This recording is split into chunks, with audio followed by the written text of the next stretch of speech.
Kita ke informasi lain, pemirsa. Kepala Kantor Komunikasi Kepresidenan Hasan Nasbi mengundurkan diri dari jabatannya. Hasan mundur sejak 21 April 2025 dan telah menyerahkan surat pengunduran dirinya pada Presiden.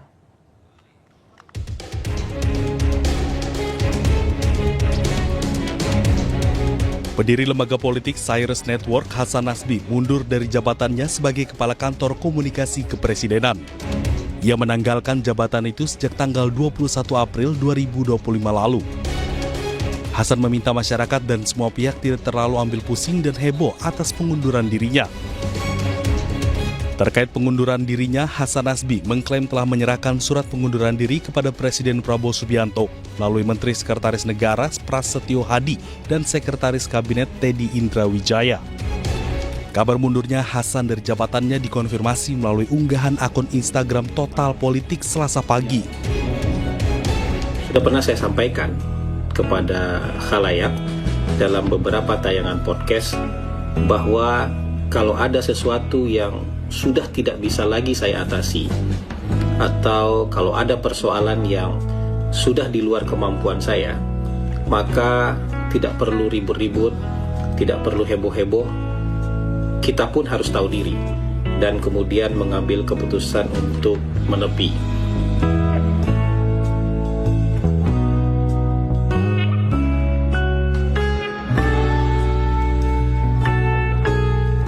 Maka pada hari ini, 21 April 2025, sepertinya saat itu sudah tiba. Surat pengunduran diri saya tanda tangani dan saya kirimkan kepada Presiden melalui dua orang sahabat baik saya, Menteri Sekretaris Negara dan Sekretaris Kabinet. Kesimpulan saya sudah sangat matang bahwa sudah saatnya menepi keluar lapangan dan duduk di kursi penonton, memberikan kesempatan kepada figur yang lebih baik untuk menggantikan posisi bermain di lapangan. Jadi ini bukan keputusan yang tiba-tiba dan bukan keputusan yang emosional. Sebelumnya, sosok Hasan Nasbi jadi sorotan pasca gaduh pernyataannya terkait teror kepala babi. Teror yang menyasar jurnalis Tempo itu ditanggapi Hasan Nasbi dengan santai dan jangan dibesar-besarkan. Respon Hasan Nasbi terhadap teror tersebut mendapat sorotan karena dianggap tidak pantas dan peka terhadap jurnalis yang mendapatkan teror. Tim Liputan iNews melaporkan.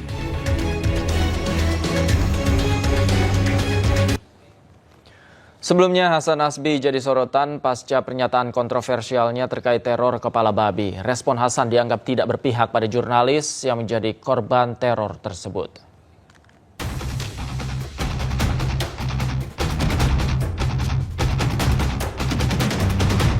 Sosok Hasan Nasbi jadi sorotan pasca gaduh pernyataannya terkait teror kepala babi. Teror yang menyasar jurnalis Tempo itu ditanggapi Hasan Nasbi dengan santai dan jangan dibesar-besarkan. Bahkan ia sempat mengatakan bahwa teror kepala babi yang diterima Tempo agar dimasak saja. Pengiriman kepala babi. Terus apa yang terjadi pas dikirim itu, apa yang terjadi? Ini semacam ancaman kepada para pers. Bebasan pers, Pak. Udah dimasak aja. Kalau kepala babi mah dimasak. Dimasak aja. Ada juga anggapan jadi ancaman pembunuhan begitu, Pak. Gimana Pak responnya, Pak? Enggak lah, saya lihat dari media sosialnya Francisca yang wartawan Tempo itu, dia justru minta dikirimin daging babi. Itu kan semacam joke saja, Pak. Iya, sama artinya dia nggak terancam kan? Buktinya dia bisa bercanda, kirimin daging babi dong katanya. Tapi Tapi sudah diajukan ke Dewan Pers. Ya kan ini kan nggak tahu, ini kan problem mereka dengan entah siapa yang ngirim. Buat saya nggak bisa kita tanggapi apa-apa ini. Problem mereka entah dengan siapa yang ngirim, apakah itu benaran seperti itu atau cuman jokes, karena saya lihat juga mereka menanggapinya dengan jokes. Respon Hasan Nasbi terhadap teror tersebut mendapat sorotan karena dianggap tidak pantas dan peka terhadap jurnalis yang mendapatkan teror. Bahkan Presiden Prabowo juga telah memberikan teguran pada Hasan terkait respon terhadap kasus teror kepala babi. Dari Jakarta, Tim Liputan iNews melaporkan. Pemirsa, Kejaksaan Agung menggelar rekonstruksi pemberian suap senilai 60 miliar rupiah terhadap para hakim dalam vonis lepas kasus korupsi minyak sawit mentah. Dalam rekonstruksi terungkap bahwa pertemuan para tersangka dilakukan sebanyak 3 kali sebelum suap diberikan.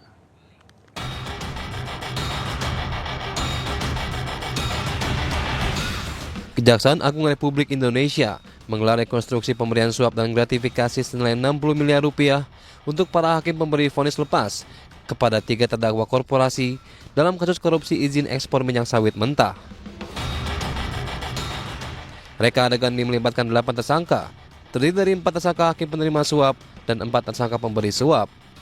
Ke-8 tersangka melakukan rekonstruksi sebanyak 27 adegan, mulai dari pertemuan hingga pembagian uang suap di antara para hakim. Dalam reka adegan, terungkap bahwa pertemuan antara para tersangka dilakukan sebanyak 3 kali di rumah makan yang berbeda sebelum akhirnya tersangka Hakim Muhammad Arif Nurianta menerima uang suap senilai 60 miliar rupiah dalam bentuk dolar Amerika Serikat.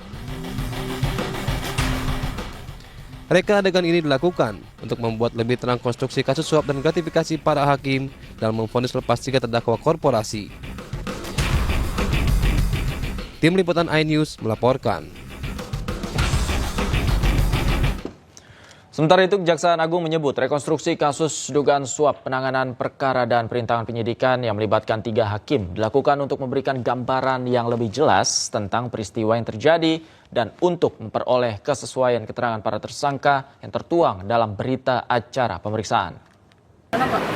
Ya, sebenarnya lebih kepada keterangan yang disampaikan oleh para yang bersangkutan, ya, baik sebagai saksi maupun tersangka. Misalnya bagaimana perencanaannya, ya, baru hal-hal apa yang dibicarakan ketika bertemu, ya kan nggak ujuk-ujuk misalnya, lalu permintaannya pada saat kapan, bagaimana sikap majelis terkait soal itu, baru bagaimana pihak yang menyanggupi misalnya terkait permintaan itu. Jadi seputaran itu semua direka ulang sehingga memastikan bahwa ini posisi yang memang betul sesuai dengan berita acara yang sudah disampaikan. Untuk menguatkan konstruksi perkaranya, Pak? Ya, tentu itu. Nah, bahwa terhadap perkara ini dilakukan karena ini kan perkara suap dan atau gratifikasi. Ya, jadi supaya masing-masing saksi itu juga tersangka, kan. Sebelumnya, Kejaksaan Agung menyita barang bukti berupa 2 kapal pesiar dari pengacara Arianto, salah satu tersangka kasus suap vonis putusan lepas korupsi minyak mentah yang melibatkan 3 hakim di Pengadilan Tipikor.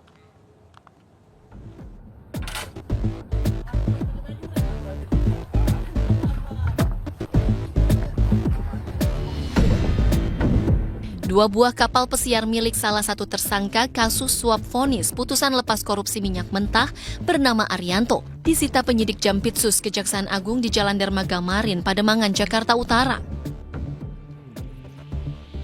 Selain kapal, Kejaksaan juga menyita 130 helm bermerek di kawasan Menteng, Jakarta Pusat, serta 12 sepeda mewah dan 1 unit motor Harley.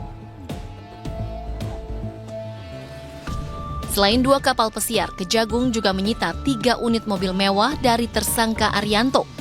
3 mobil sitaan ini di kantor Kejaksaan Agung Jakarta, sementara 2 kapal pesiar disimpan di lokasi terpisah. Sebelumnya, Kejagung juga sudah menyita barang bukti lain berupa mobil mewah, motor, dan sepeda dengan harga fantastis. Selain Arianto, Kejagung telah menetapkan 7 orang tersangka lain, di mana 4 diantaranya merupakan hakim Pengadilan Negeri Jakarta Pusat dan Jakarta Selatan. Sementara itu, Direktur Pemberitaan JAK TV Tian Bahtiar yang juga menjadi tersangka mengatakan menerima uang secara pribadi untuk membuat berita negatif termasuk merintangi Kejagung dalam penyidikan kasus timah dan impor gula. Terkait dugaan kasus tersebut, Tian pun terancam 12 tahun penjara. Tim Liputan iNews melaporkan.